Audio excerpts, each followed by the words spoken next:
조선의 구전설화로 본 저승 18층 지옥의 실체. 조선시대 민간에서 구전되어 온 저승 18층 지옥에 관한 설화를 통해 우리 선조들의 사후세계관을 들여다봅니다. 죽음 이후의 세계에 대한 두려움과 경외, 그리고 현세에서의 선행을 강조하는 교훈적 이야기들이 담겨 있습니다. 해장선사의 저승 여행기부터 실제 임사 체험자들의 기록까지 저승 세계의 체계적인 구조와 각 지옥의 형벌, 그리고 그 속에 담긴 인과응보의 철학을 탐구하는 시간을 가져봅니다. 조선시대 사람들의 저승관과 18층 지옥 개념의 유래. 깊은 밤 촛불 하나가 흔들리는 방 안에서 할머니는 손주들에게 이야기를 들려주고 있었습니다. 사람이 죽으면 어디로 가는지 아느냐? 바로 저승이란다. 그곳에는 우리가 살아생전 지은 모든 행동이 기록되어 있지. 조선시대 사람들에게 있어 저승은 단순한 상상의 세계가 아닌 현실 못지않게 구체적이고 생생한 공간으로 여겨졌습니다. 특히 불교와 도교, 토착신앙이 결합된 독특한 저승과는 민간에서 널리 퍼져 사람들의 삶과 죽음에 대한 인식에 깊은 영향을 미쳤습니다. 저승 18층 지옥의 개념은 원래 인도 불교에서 비롯되었으나 중국을 거쳐 조선에 전해지면서 우리만의 독특한 형태로 변화했습니다. 불교의 기본 교리인 인과응보와 윤회사상을 바탕으로 현세에서의 행동에 따라 내세에서 심판받는다는 믿음이 강하게 자리 잡았던 것입니다. 조선 후기에 제작된 지옥도디유도는 이러한 믿음을 시각적으로 표현한 그림으로 사찰의 벽화나 탱화로 제작되어 백성들에게 공개되었습니다. 저승길은 멀고도 험하다 하더구나. 사람이 죽으면 먼저 삼도천을 건너야 하는데 그곳에서 망자들은 자신의 일생을 돌아보게 된단다. 조선시대 사람들은 죽음 이후 영혼이 저승사자의 인도를 받아 염라대왕 앞에 서게 된다고 믿었습니다.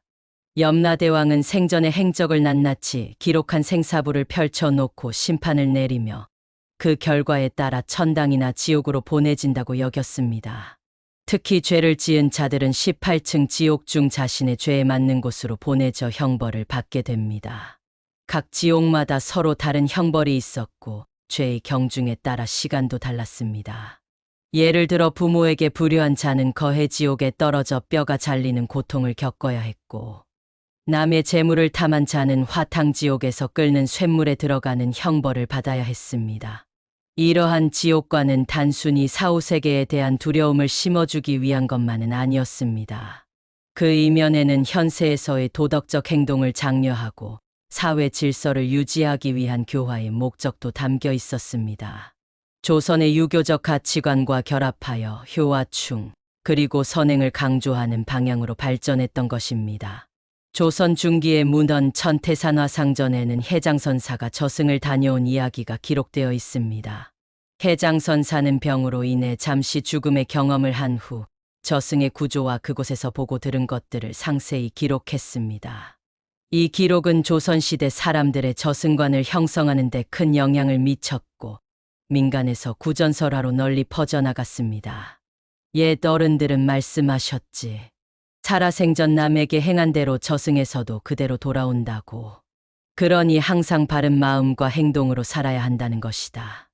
이러한 가르침은 단순한 미신이 아닌 도덕적 교훈을 담은 이야기로서 조선시대 민중들의 삶의 지침이 되었습니다. 특히 임종을 앞둔 이들에게는 왕생문마우셔먼이라는 의식이 행해졌는데, 이는 망자의 영혼이 저승길을 안전하게 갈 수 있도록 도와주는 의식이었습니다. 가족들은 망자를 위해 49일 동안 제사를 지내며 이 기간 동안 망자의 영혼이 저승에서 재판을 받고 다음 생으로 가는 여정을 돕는다고 믿었습니다. 조선시대에는 저승사자의 모습도 독특하게 묘사되었습니다. 소를 닮은 얼굴에 붉은색 옷을 입고 쇠사슬로 망자를 묶어 데려간다고 여겨졌습니다. 이러한 형상은 민화나 사찰 벽화에 자주 등장하여 사람들에게 저승에 대한 공포와 경외심을 심어주었습니다. 그러나 저승이 단순히 무서운 곳만은 아니었습니다. 착하게 살았던 이들에게는 극락지뢰이라는 천국 같은 곳이 기다리고 있었고, 불교의 지장보살은 지옥에 고통받는 이들을 구제하는 자비로운 존재로 믿어졌습니다. 이처럼 조선시대의 저승과는 상벌의 개념과 함께 구원과 자비의 관념도 함께 담고 있었습니다. 해장선사의 저승 여행기와 염라대왕과의 만남. 고려말 조선 초의 고승이었던 해장선사의 이야기는 조선시대 내내 많은 사람들에게 전해지며 저승관을 형성하는 중요한 역할을 했습니다. 전해지는 바에 따르면 해장선사는 38세 되던 해봄 심한 병으로 인해 7일간 죽음의 상태에 있었다고 합니다. 그의 몸은 차갑게 식었으나 이마만은 따뜻했기에 가족들은 그를 바로 매장하지 않고 지켜보았습니다. 그리고 정확히 7일 후 해장선사는 놀랍게도 다시 숨을 쉬기 시작했습니다. 내가 죽음의 문턱에 서 있을 때 2명의 사자가 나타나 나를 데려갔다. 해장선사는 깨어난 후 자신이 경험한 저승 여행에 대해 상세히 이야기했습니다. 그들은 나를 어두운 길을 따라 인도했고 우리는 큰 강에 도착했다. 그 강물은 붉은색이었으며 건너편에는 커다란 성이 보였다. 해장선사가 건넌 강은 바로 삼도천이라고 불리는 저승과 이승을 나누는 경계였습니다. 망자들은 이 강을 건너기 위해 도선비를 지불해야 했는데 이것이 바로 조선시대 장례 풍습에서 망자의 입에 동전을 물리는 관습의 유래가 되었습니다. 성에 도착한 해장선사는 황금 의자에 앉아있는 위엄 있는 인물을 만났습니다. 그는 바로 저승의 왕 염라대왕이었습니다. 염라대왕의 앞에는 거대한 책이 놓여 있었소. 그 책에는 모든 인간의 선행과 악행이 낱낱이 기록되어 있었으며 대왕은 그 기록을 보고 망자들의 운명을 결정했소. 염라대왕은 해장선사에게 말했습니다. 너는 아직 죽을 때가 아니다. 그러나 이곳에 온 이상 저승의 모습을 보고 인간 세상에 전해야 한다. 그리고 대왕은 부하인 도솔군에게 해장선사를 데리고 저승의 각 지옥을 돌아보게 했습니다. 해장선사는 먼저 검수지옥을 보았습니다. 이곳은 살생을 많이 한 자들이 가는 곳으로 날카로운 칼이 달린 나무 위를 걸어야 하는 형벌을 받고 있었습니다. 발은 물론 온몸이 베어 피를 흘리는 이들의 비명이 가득했습니다. 그들 중에는 내가 생전에 알던 한 장정도 있었소. 그는 사냥을 즐기던 자였는데 이제 자신이 지은 죄의 대가를 치르고 있었소. 다음으로 그는 화탕지옥을 지났습니다. 끓어오르는 쇳물 속에서 수많은 영혼들이 고통받고 있었는데 이들은 주로 남의 재물을 탐하거나 훔친 이들이었습니다. 한 영혼이 내게 말을 걸었소. 살아있을 때 내가 남의 논을 훔쳐 내 것으로 만들었는데 이제 이런 형벌을 받고 있소.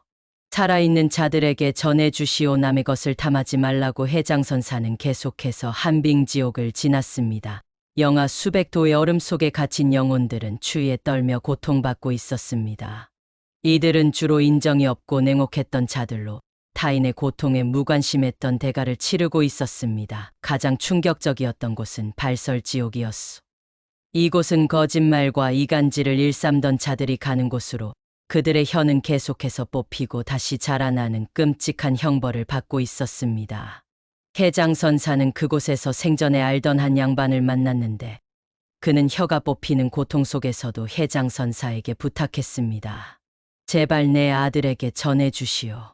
항상 진실만을 말하고 남을 험담하지 말라고. 염라대왕은 해장선사에게 마지막으로 무간지옥을 보여주었습니다. 가장 죄가 무거운 자들이 가는 이곳은 끝없는 고통이 계속되는 곳으로 부모를 살해하거나 부처를 모독한 이들이 벌을 받고 있었습니다. 무간지옥의 고통은 말로 표현할 수 없을 정도였소. 그곳에서는 하루가 인간 세계의 1000년과 같다고 했소. 여행을 마친 후 염라대왕은 해장선사에게 당부했습니다. 내가 본 것을 인간 세상에 전하라. 사람들이 선행을 쌓고 악행을 멀리하게 하라. 그리고 염라대왕은 생사부를 확인한 후 해장선사가 아직 33년의 수명이 남아있음을 알려주었습니다. 해장선사는 저승사자의 인도로 다시 삼도천을 건너 인간 세계로 돌아왔고 7일 만에 다시 숨을 쉬기 시작했습니다. 그 후 그는 자신의 저승 체험을 널리 전파했고 많은 이들이 그의 이야기를 듣고 생활 태도를 바꾸었다고 합니다. 해장선사는 정확히 33년 후 71세의 나이로 세상을 떠났다고 전해집니다. 이 이야기는 조선시대 내내 구전되며 민간의 저승관에 큰 영향을 미쳤습니다. 특히 불교 사찰에서는 이를 바탕으로 시왕도와 지옥도를 그려 사람들에게 보여주었고 이를 통해 바른 삶의 중요성을 강조했습니다. 조선의 불교와 유교가 결합된 독특한 저승과는 이처럼 해장선사의 여행기와 같은 구전설화를 통해 더욱 구체화되고 민중의 의식 속에 깊이 뿌리 내렸습니다. 각 지옥층의 특징과 죄에 따른 형벌의 종류. 조선시대 설화에서 묘사되는 18층 지옥은 망자가 지은 죄의 성격과 무게에 따라 세밀하게 분류되었습니다. 각 지옥마다 고유한 형벌이 있어 망자들은 자신이 생전에 지은 죄에 상응하는 고통을 겪어야 했습니다. 이러한 지옥의 분류는 단순한 공포의 대상이 아닌 현세에서의 삶에 대한 교훈과 경계의 메시지를 담고 있었습니다. 첫 번째로 발설지옥은 거짓말과 남의 험담을 일삼은 자들이 떨어지는 곳입니다.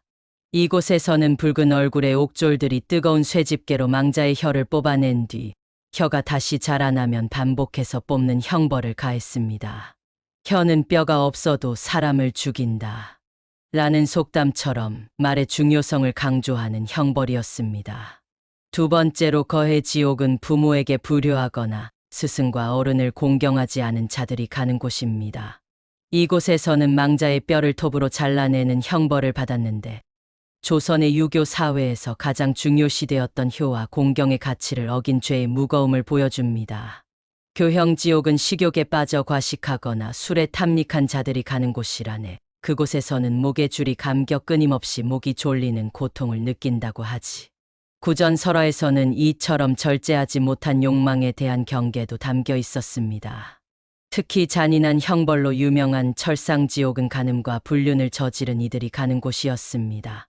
붉게 달궈진 쇠침대에 망자를 눕히는 형벌로 정절과 가문의 순수함을 중시했던 조선 사회의 가치관을 반영합니다. 한빙지옥은 가난한 이를 구제하지 않고 인색하게 살았던 자들이 가는 곳으로 영하 수백 도의 극한 추위 속에서 영원히 떨어야 하는 형벌을 받았습니다. 불교의 자비와 유교의 인사상이 결합된 형태로 나눔과 베풀매의 중요성을 강조합니다. 검수지옥은 살생을 많이 한 자들이 가는 곳으로 칼이 돋아난 나무 위를 걸어야 하는 고통을 겪었습니다. 특히 사냥꾼이나 도살업자들이 이곳에 많이 떨어진다고 여겨졌습니다. 모든 생명은 소중하니 함부로 해치지 말라는 불교적 가르침이 담겨 있습니다. 발레지옥은 탐욕스러운 생각과 악한 계획을 품었던 자들이 가는 곳으로 머리를 깨뜨려 뇌를 뽑아내는 형벌을 받았습니다. 표면적 행동보다 내면의 생각과 의도까지도 심판받는다는 메시지를 담고 있습니다. 마지막으로 가장 무서운 무간지옥은 부모를 살해하거나 부처와 성인을 모독한 대죄를 지은 자들이 가는 곳으로 끝없는 고통이 이어지는 영원한 형벌의 장소였습니다. 이곳에서의 하루는 인간 세계의 1000년과 같다고 여겨졌습니다. 이러한 지옥의 분류와 형벌은 단순한 미신이 아닌 사회적 규범과 도덕적 가치를 강화하는 역할을 했습니다.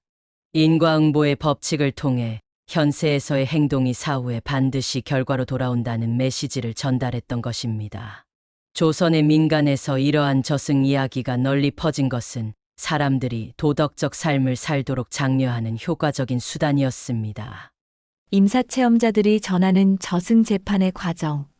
조선시대에는 해장선사 외에도 여러 임사체험자들의 이야기가 전해졌습니다. 이들은 죽음의 경계를 넘었다가 다시 살아 돌아와 저승에서 목격한 재판 과정을 상세히 전했습니다. 이러한 이야기들은 민간에서 구전되며 사람들의 저승관을 더욱 구체화했습니다. 임진왜란 당시 전사했다가 기적적으로 살아 돌아온 김동일이라는 병사의 이야기가 있습니다. 그는 저승사자에게 이끌려 저승으로 가던 중 큰 강을 건너게 되었고 그곳에서 다른 영혼들과 함께 기다렸다고 합니다. 우리는 모두 한 줄로 서서 차례를 기다렸소. 앞에는 붉은 갑옷을 입은 사자가 명부를 들고 있었는데 각자의 이름이 불리면 앞으로 나아가 재판정으로 향했소.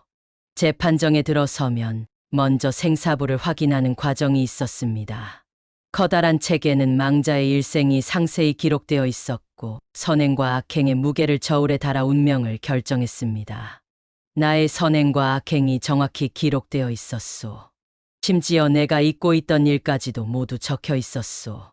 재판을 주관하는 것은 염라대왕뿐만 아니라 시왕이라 불리는 10명의 왕들이었습니다. 각 왕은 죽은 후 일정 기간마다 망자를 심판했는데 첫째 날에는 진광왕, 일주일 후에는 초강왕, 그리고 49일째 되는 날에는 염라대왕이 최종 심판을 내렸습니다. 이러한 일정은 조선의 49제 의식과 밀접한 관련이 있었습니다. 10번째 심판을 주관하는 오도전륜왕 앞에서는 다음 생의 형태가 결정되었소. 선행을 많이 한 이는 부유한 집안에 태어나거나 천상계로 가게 되었고, 악행이 많은 이는 짐승이나 귀신으로 태어나게 되었소. 재판 과정에서 특이한 점은 업경대라는 거울의 존재였습니다. 이 거울은 망자의 전생을 비추어 보여주는 신비한 물건으로 망자가 부정하는 죄도 명확히 드러나게 했습니다. 그 거울 앞에 서자 내가 살아생전 행한 모든 일이 영상처럼 비쳐 보였소. 숨길 수 없었소. 또한 도박사라 불리는 기록관이 있어 인간 세계의 모든 행적을 기록하고 있었습니다.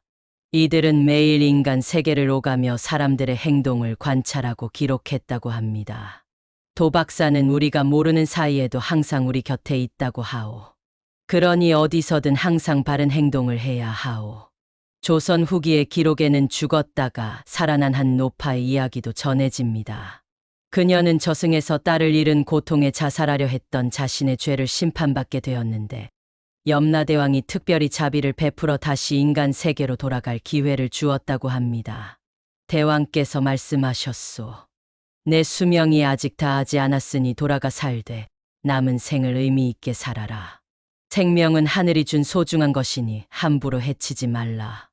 이처럼 저승 재판에 관한 이야기들은 단순한 공포 이상의 의미를 담고 있었습니다. 그것은 인간의 삶과 죽음, 그리고 그 너머의 세계에 대한 철학적 고찰이자 현세에서의 도덕적 삶의 중요성을 강조하는 메시지였습니다. 조선의 민중들에게 저승 재판의 이야기는 삶의 지침이자 위안, 그리고 경계의 대상이었던 것입니다. 지장보살과 저승사자, 그리고 시왕신앙의 의미. 조선시대 민간 신앙에서 지옥의 고통은 영원한 것이 아니었습니다. 지옥에 떨어진 영혼들에게도 구원의 가능성이 있었으니 그 중심에는 지장보살이 있었습니다. 지옥이 비기 전에는 성불하지 않겠다는 대서원을 세운 지장보살은 지옥에 고통받는 영혼들을 구제하는 자비로운 존재로 믿어졌습니다. 조선시대 사찰의 명부전에는 지장보살과 시왕의 모습이 함께 그려져 있었습니다.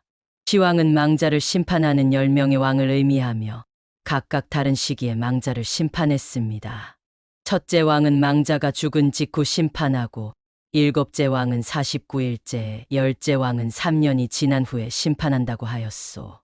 이 시왕신앙은 49제와 깊은 관련이 있었습니다. 조선시대 사람들은 가족이 죽으면 49일 동안 일주일마다 제사를 지냈는데, 이는 망자가 각 시왕의 심판을 순조롭게 통과하도록 돕기 위함이었습니다. 망자를 위해 불경을 읽고 공양을 올리면 그 공덕이 저승에 전해져 형벌을 감면받을 수 있다고 믿었소. 저승사자는 이승과 저승을 잇는 중요한 존재였습니다. 그들은 망자의 영혼을 데려가는 임무를 맡았으며 조선시대 설화에서는 주로 붉은 얼굴에 쇠사슬을 든 모습으로 묘사되었습니다. 저승사자가 방문하는 시간은 주로 해질 무렵이나 한밤중이라 하였고, 그들이 오기 전에 닭이 울거나 개가 이상하게 짖는다고 여겼소. 재미있는 것은 저승사자도 인간의 정성에 감동할 수 있다는 이야기들입니다. 조선 후기의 한 설화에는 죽어가는 어머니를 살리기 위해 아들이 저승사자와 거래를 하는 내용이 있습니다. 효성 깊은 아들은 자신의 수명을 나누어 어머니에게 주겠다고 제안했고, 그 진심에 감동한 저승사자는 어머니의 목숨을 연장해 주었다고 합니다. 지장보살의 구원 의례도 조선시대에 널리 행해졌습니다. 수륙제라 불리는 의식은 물과 육지에서 헤매는 모든 고통받는 영혼을 위한 불교 의례였고, 영산제는 죽은 이를 위로하고 극락으로 인도하는 의식이었습니다. 이러한 의례들은 불교의 자비사상을 바탕으로 고통받는 영혼에 대한 구원의 의미를 담고 있었습니다. 지장보살님은 지옥에서 고통받는 모든 중생을 구하기 위해 몸소 지옥에 들어가신다고 하오. 그분의 손에 든 보주는 지옥의 어둠을 밝히는 빛이며 석장은 지옥의 문을 여는 열쇠라 하오. 이처럼 지장보살은 망자들에게 희망의 상징이었습니다. 시왕신앙에서 특히 중요한 것은 염라대왕이었습니다. 그는 저승의 총책임자로서 최종적인 심판을 내리는 권한을 가졌습니다. 조선시대 민간에서는 염라대왕의 생일이 음력 10월 1일이라 여겨 이날 특별히 제사를 지내기도 했습니다. 염라대왕의 생일에 좋은 음식을 차려 공양하면 죽은 후에 좋은 대접을 받을 수 있다고 믿었소. 이처럼 조선시대의 저승과는 단순한 공포와 형벌만이 아닌 구원과 자비의 요소도 함께 담고 있었습니다. 인간이 죽음 이후에도 완전한 종말이 아닌 새로운 시작과 구원의 가능성을 열어두었던 것입니다. 지장보살과 시왕신앙은 사람들에게 현세에서의 선행뿐만 아니라 죽은 자를 위한 정성과 기도의 중요성도 일깨워 주었습니다. 현대까지 이어지는 저승설화의 교훈과 의의. 조선시대에 형성된 저승 18층 지옥에 관한 설화는 시간이 흘러 현대에 이르기까지 그 형태를 달리하며 계속 이어져 왔습니다. 특히 불교 사찰의 벽화와 탱화로 그려진 지옥도는 오늘날까지 보존되어 우리 선조들의 내세관을 시각적으로 보여주는 중요한 문화유산이 되었습니다. 통도사, 송광사, 해인사 등 주요 사찰의 명부전에는 지금도 지옥의 모습을 생생하게 묘사한 그림들이 남아 있습니다. 지옥도를 자세히 보면 각 지옥마다 그 형벌이 지은 죄와 밀접한 관련이 있다는 것을 알 수 있소. 이는 단순한 공포를 넘어 특정 행동의 결과를 경고하는 교훈적 메시지를 담고 있는 것이요. 저승설화의 핵심은 인과응보의 철학입니다. 모든 행동에는 그에 상응하는 결과가 따른다는 이 가르침은 불교의 핵심 사상이기도 하지만 조선의 유교 사회에서도 도덕적 행동을 장려하는 중요한 원칙이었습니다. 사람의 선행과 악행은 반드시 그 대가를 받는다. 지금 당장은 아닐지라도 언젠가는 반드시 돌아온다. 흥미로운 점은 조선시대의 저승설화가 단지 불교적 세계관만을 반영한 것이 아니라 유교의 효와 충 그리고 예의 가치도 함께 담고 있다는 점입니다. 부모에게 불효한 자가 가장 무서운 지옥에 떨어진다는 이야기는 유교 사회의 핵심 가치를 저승설화에 반영한 좋은 예입니다. 현대 사회에서도 저승설화의 교훈은 여전히 유효합니다. 비록 그 형태는 변했을지라도 선행의 중요성과 행동에 대한 책임을 강조하는 메시지는 시대를 초월한 가치를 지닙니다. 지금은 지옥의 존재를 문자 그대로 믿는 사람이 많지 않을지 모르지만 그 설화에 담긴 윤리적 교훈은 여전히 우리 삶의 중요한 지침이 되고 있어. 또한 저승설화는 죽음을 넘어선 존재의 연속성에 대한 믿음을 보여줍니다. 죽음이 끝이 아니라 새로운 여정의 시작이라는 관점은 죽음에 대한 공포를 완화하고 현세에서의 의미 있는 삶을 장려하는 역할을 했습니다. 죽음 너머의 세계를 믿음으로써 사람들은 삶의 의미와 목적에 대해 더 깊이 성찰하게 되었소. 조선시대 민간에서 널리 퍼졌던 저승설화는 문학과 예술의 풍부한 소재가 되기도 했습니다. 판소리 심청가에서 심청이 용궁에 갔다가 돌아오는 장면이나 김만중의 구운몽에서 주인공이 꿈속에서 경험하는 여정은 저승 여행의 모티프를 담고 있습니다. 이러한 문학 작품들은 저승설화를 창조적으로 재해석하며 더 깊은 철학적 질문을 던지고 있어. 현대 한국 사회에서도 저승설화의 흔적을 찾아볼 수 있습니다. 49제와 같은 장례 풍습이나 망자를 위해 음식을 차려 제사를 지내는 관습은 조선시대의 저승관이 현대까지 이어지고 있음을 보여줍니다. 비록 그 형식은 간소화되었을지라도 돌아가신 분들에 대한 예우와 추모의 마음은 변함없이 이어지고 있어. 저승 18층 지옥의 설화는 단순한 민간 미신이 아니라 우리 선조들의 삶과 죽음에 대한 철학적 고찰이자 도덕적 교훈을 담은 지혜의 결정체입니다. 오늘날 우리가 이 이야기를 되돌아보는 것은 과거의 믿음을 이해하는 것을 넘어 현대를 살아가는 우리 자신의 삶과 죽음에 대한 의미를 다시 생각해보는 소중한 기회가 될 것입니다. 여러분, 지금까지 조선의 구전 설화로 본 저승 18층 지옥의 실체를 함께 살펴보았습니다. 오늘 이야기를 통해 우리 선조들이 죽음 이후의 세계를 어떻게 인식했는지, 그리고 그 믿음 속에 담긴 도덕적 교훈은 무엇인지 느끼셨기를 바랍니다. 저승설화는 단순한 공포 이야기가 아니라 현세에서의 바른 삶을 강조하는 지혜가 담겨 있습니다. 불교의 인과응보 사상과 유교의 효 사상이 결합된 우리만의 독특한 저승과는 오늘날까지도 우리의 의식 속에 남아있는 소중한 문화유산입니다. 특히 지장보살의 자비로운 구원과 염라대왕의 공정한 심판이라는 두 축을 통해 우리 선조들은 죽음 이후의 세계에 대한 두려움을 극복하고 의미 있는 삶을 살아가는 지혜를 발견했습니다. 다음 편에서는 염라대왕과 지장보살 조선시대 불교 설화 속 저승 구원의 이야기를 통해 저승의 심판자와 구원자 사이의 흥미로운 관계에 대해 더 깊이 알아보겠습니다. 염라대왕의 공정함과 지장보살의 자비가 만나는 지점에서 펼쳐지는 감동적인 설화들을 기대해 주세요. 좋아요와 구독, 그리고 여러분의 소중한 댓글로 다음 영상에서 다루었으면 하는 조선 설화가 있다면 알려주세요. 조선시대 저승관에 대한 여러분의 생각도 댓글로 나누어 주시면 감사하겠습니다. 다음 이야기에서 다시 만나 뵙겠습니다. 감사합니다.